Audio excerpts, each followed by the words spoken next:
to replace what's there, $5,600 or something like that, about $5,600. If you want to upgrade it to a fast but not fastest charger, well, I'm just going to stop. Yeah, go ahead, Wendy. So the current charger takes about 6 or 7 hours to charge a car. So it's basically for people who are already Like here. a home charger? Sorry? Like a home charger? Like a home charger, yes. So that would be the $5,600 one. There's one that could be like a 3 to 4 hour charger. That would be $11,000. And to get a fast charger like they have at Sheetz or whatever, that's over $20,000. Wow.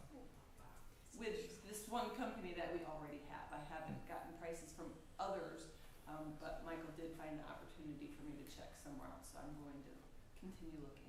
Yeah. So there's also potentially opportunity. The grant that we had applied for got yanked completely, but there are some other potential opportunities we're looking at, or going to a company that right now we absorb the cost of the charger and charging that's getting done there. There are companies that do lease programs or they sign contracts where they put the charger in and they're the ones and they charge for it and they collect it, but it's their investment, not our investment. I think that's something that we may want to look at. That's one of the other companies that Wendy's looking at.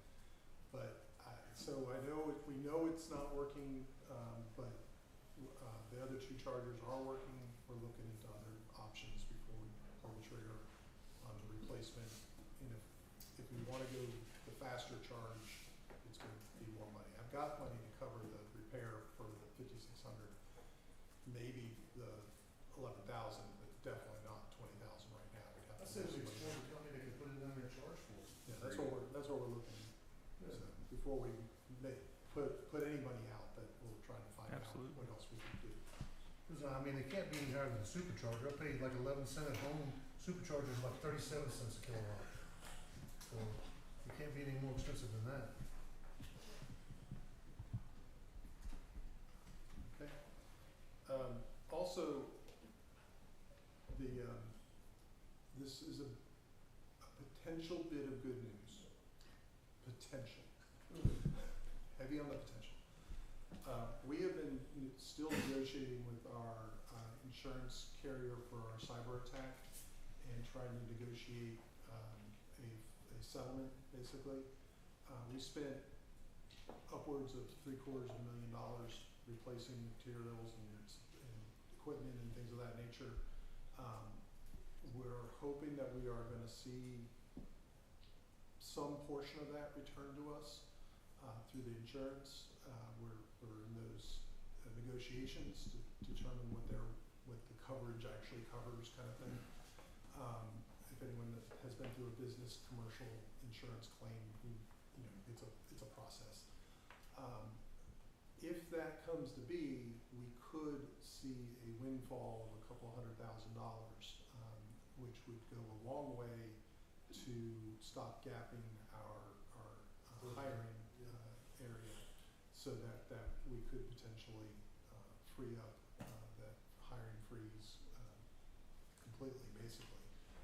But we don't know, and we don't know how long it's going to take. So I'm not doing anything right now until we have more words on that, which could be a couple more months before we see that. They didn't have any like sale payout fees like built in or There's some we've received. It's a question of what we're getting into is equipment that we had to purchase an upgrade or a replacement because the cyber attack. So they're basically contending that the fact that you had outdated equipment is not our problem. We're contending that, well, that may be true, but in order it was working, but it was working and now it's not, or it's working and we're not, so that's what we're trying to work through. So we've got attorney and Thomas Manning are working on that. Yeah, they want your payment up front and on time, but they don't want to give it back. Yeah. Yeah, so that's where we are on that. All insurance companies are that way.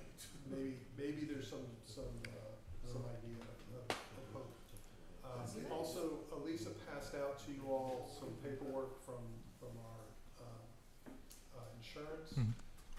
If you have not filled it out, then it needs to be filled out. It basically, which part of that, it's the life insurance? It's for the life insurance and accidental death and dismemberment. If you want it, it's optional to you. The cost is based on your election, in increments of $10,000 and your age.